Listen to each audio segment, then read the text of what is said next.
This is the Ghetto Free Press. I'm George Boston Rhines, and of course, I'm at Doc Robinson's house, better known as John H. Robinson, a man of many contrasts, a man who I have the greatest respect for, and after he finished speaking, I believe you're going to have a great respect for him too. What you say, Doc?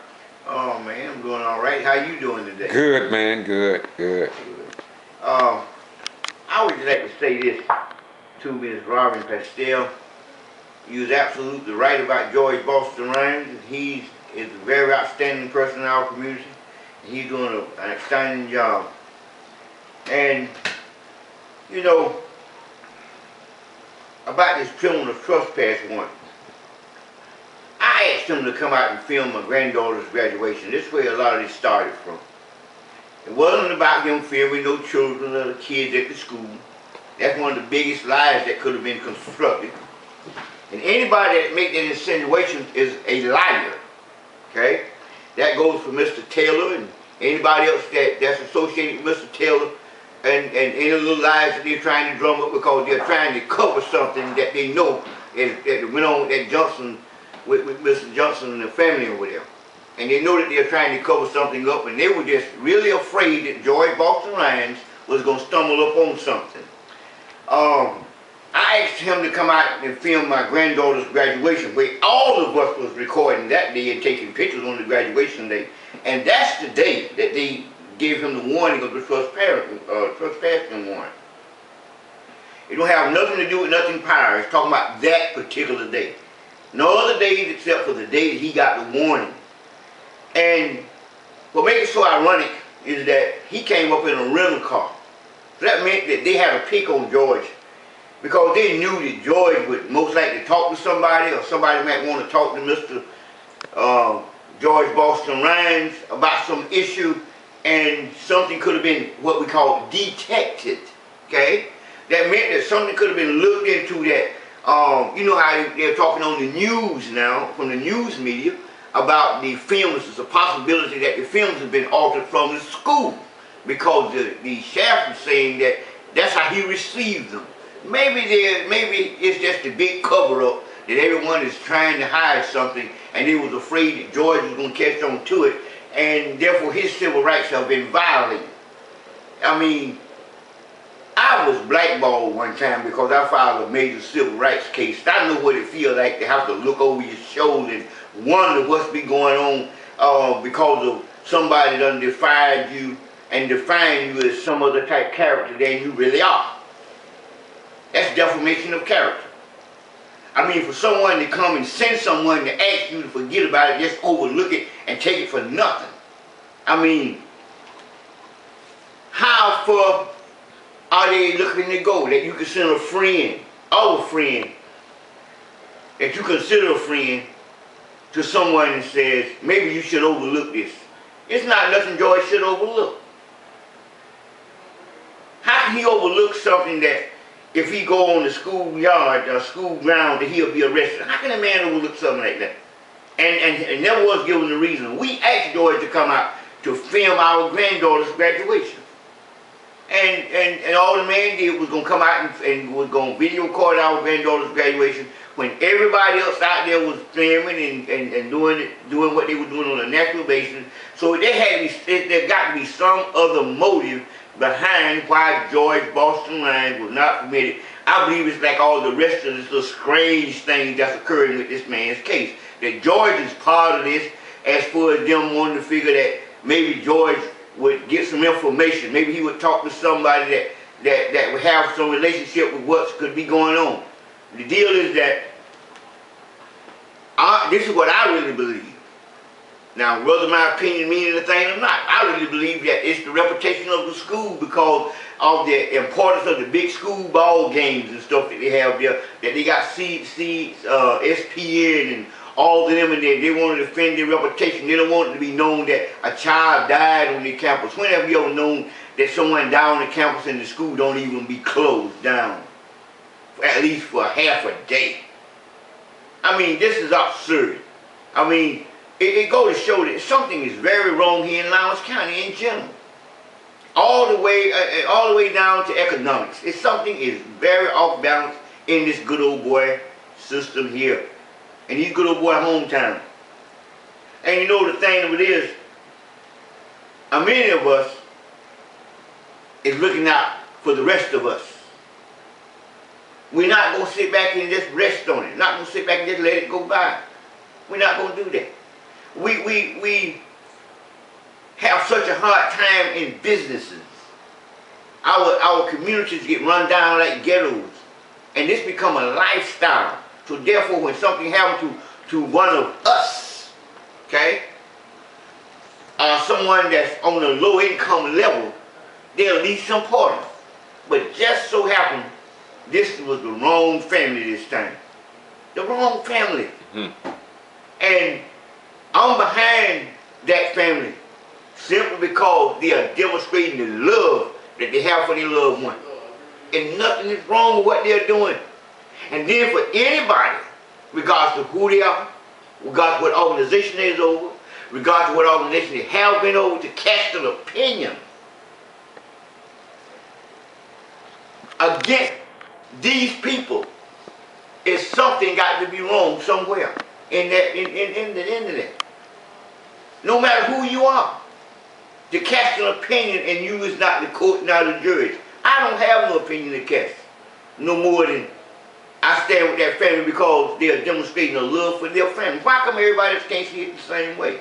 Why you just can't wait before you release all your opinions and knowing that you're not experts, you're not expert in forensics, you're not experts in case discovery laws, the rules and regulations, and understanding what's all involved in investigation, but you can render a verdict that Mr. Taylor and everybody is so favorable of. So therefore, why haven't he met with me?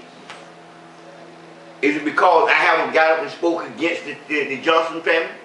I've been trying to get an interview with him for the longest because I wanted to know what was the problem, why George Boston Ryan was not allowed to come in to visit the school board of education so that he can address us, because he's our person for black media. No, there's something wrong here. It's something terribly wrong here. And there ain't no need us trying to sugarcoat it. There ain't no need to be around the bush. We are on the opposite side of the fence. And those who is going against this family need to be ashamed of what they're doing. You know, I'm not hiding nothing. I don't have anything to gain. I don't have anything to lose. And I got the greatest respect for all of them. But the truth is the light. Sometimes we don't realize our credibility hurts just by casting an opinion because you is over certain organizations. Sometimes it's better to just be quiet and let the storm blow over and then cast your opinion according to the devastation that you see as a result of the storm. Not cast your opinion before the storm arrives because you have no idea what the disaster going to lead to. All you can do is speculate. So everything is being said is pure speculation until the investigation is done. Until the investigation is done. And meantime, George has been barred off, and people are asking him to take it and overlook it, take it for granted. You can't take that for granted, man. How are you going to take that for granted looking over your shoulder if you go out there and just drive into the school campus because you have a flat tire, you get arrested? It's more to that story than meets the eye. So my personal opinion is that